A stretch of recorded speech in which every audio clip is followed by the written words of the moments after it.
Hi guys! ఈరోజు ఇంట్లో ఉండి బోర్ కొడుతుందని చెప్పి మా మమ్మీని బయటకు తీసుకెళ్ళమంటే అలా బయటకొచ్చాము. ఇంకా డీమార్ట్‌కి కూడా వెళ్ళామన్నమాట. సో, తెలిసిందే కదా డీమార్ట్‌కి వెళ్తే మనకి కావాల్సిన వాటికన్నా అనవసరమైనవే ఎక్కువ కొనుక్కుంటాం. అందులో భాగంగానే ఈరోజు ఈ ఇన్‌స్టంట్ టొమాటో రైస్ పౌడర్ నా కంట్లో పడింది. నాకెందుకో ఒకసారి ట్రై చేయాలనిపించింది. I know it's not healthy but ఒక్కసారి చేయొచ్చు, ట్రై చేయొచ్చు అనిపించింది కాబట్టి కొనుక్కున్నా. అండ్ కాస్ట్ కూడా అంత ఎక్కువేం కాదు. జస్ట్ 20 రూపీస్ అంతే. మేకింగ్ ప్రాసెస్ ఆల్సో చాలా సింపులే. జస్ట్ ఆయిల్ వేసి ఆ పౌడర్ దాంట్లో వేసి రోస్ట్ అయిన తర్వాత రైస్ మిక్స్ చేసుకోవడమే.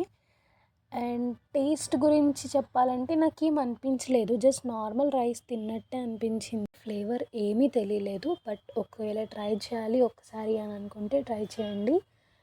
Thanks for watching the video till the end and see you in the next vlog. Bye.